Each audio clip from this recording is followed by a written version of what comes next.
Imagine two countries. One has 1.4 billion people, abundant natural resources, one of the world's largest engineering talent pool, and a massive domestic market. The other has just 71 million people, limited natural resources, and has suffered one of Asia's worst financial crises. Now guess the country which exports over $300 billion worth of goods every year, welcomes around 40 million foreign tourists, and has become one of the global manufacturing hubs. The answer is Thailand. The 1990s was the golden era of the Thai economy. The economy was expanding at such a rapid pace. And it transformed from an agrarian, low-income country to a manufacturing powerhouse. And here's the surprising part.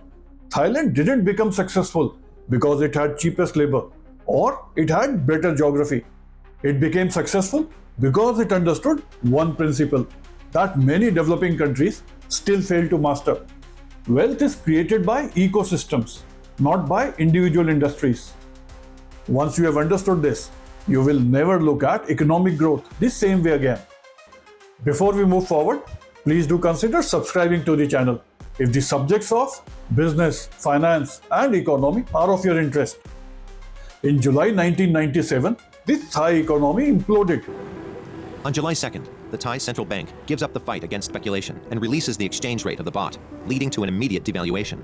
On July 28th, Thailand asks the IMF for loans, but the IMF is reluctant to step in and help. The result is a massive recession for Thailand. It's a harsh psychological shock for the country that had so firmly believed in its rise into the League of Prosperous Countries. As foreign investors flee Thailand, there is no authority to control the panic. The Thai baht crashed.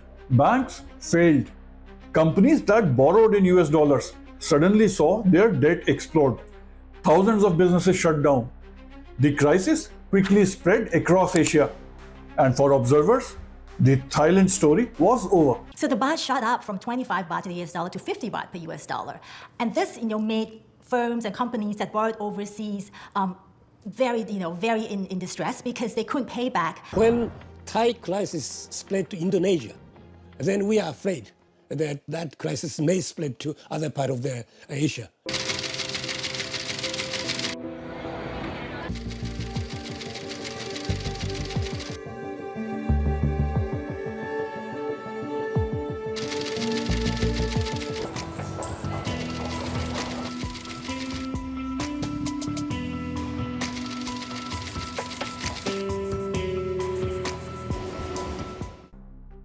But crises often expose weaknesses that success hides. Thailand quickly realized that it could no longer depend on cheap money or property speculation. It needed a completely different economic model, and that decision changed its future. Most people think that Thailand became rich because of tourism. Well, that is only half the story. A tourist doesn't just pay for a hotel. They fly with an airline, eat in restaurants, hire taxis, shop in local markets, visit hospitals, buy souvenirs, attend cultural shows.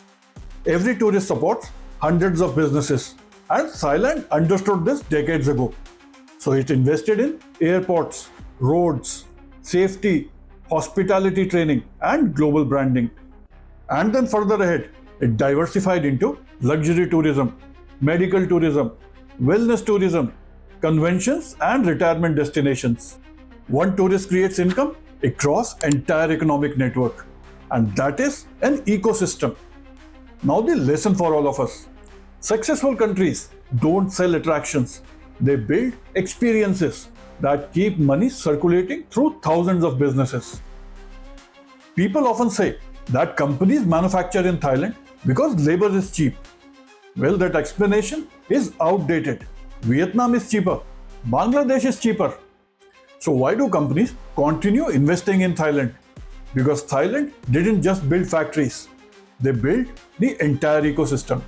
Automobile manufacturers, component suppliers, steel producers, electronic firms, ports, highways, training institutes. Everything works together. When Toyota expands in Thailand, Hundreds of other small factories and businesses expand rapidly. This reduces costs, shortens delivery times, and make production more reliable. That's why Thailand became known as Detroit of Asia. Global companies don't invest where labor is cheapest.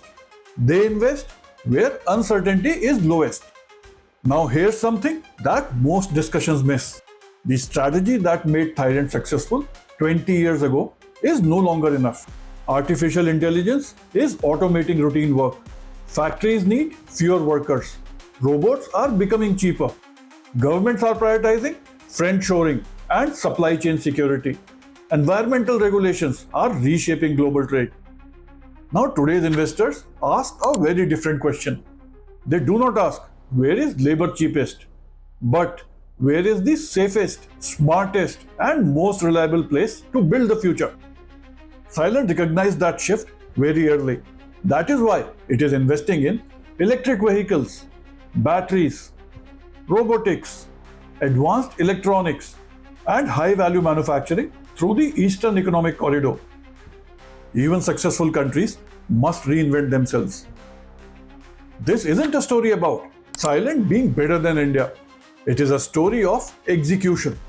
Now, India has already got extraordinary strengths. A huge domestic market, world-class engineering talent, digital public infrastructure, a thriving ecosystem, rapidly improving highways, ports, and airports. Now, next challenge for India is connecting all these strengths into complete ecosystem. A semiconductor plant needs suppliers. Suppliers need skilled workers. Workers need housing. Businesses need logistics. Logistics need predictable regulation. When every piece strengthens the next, the entire economy becomes more competitive. That's exactly what Thailand understood after the crisis. People often believe that countries become wealthy because they have more people, more land, more resources. But history tells us different story.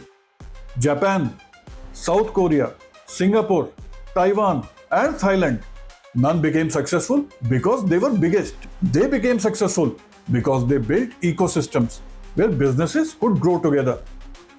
India doesn't need to become another Thailand. It has far greater potential to become even much bigger. The winners won't simply be the countries that build more factories. They will be the countries that build the strongest ecosystems. And that is the competition that will decide the next generation of global economic leaders. If this video changed the way you think about economic growth, do share it with others who you think need to know all this. If you like the content, like it and subscribe to the channel. Be inspired, keep building.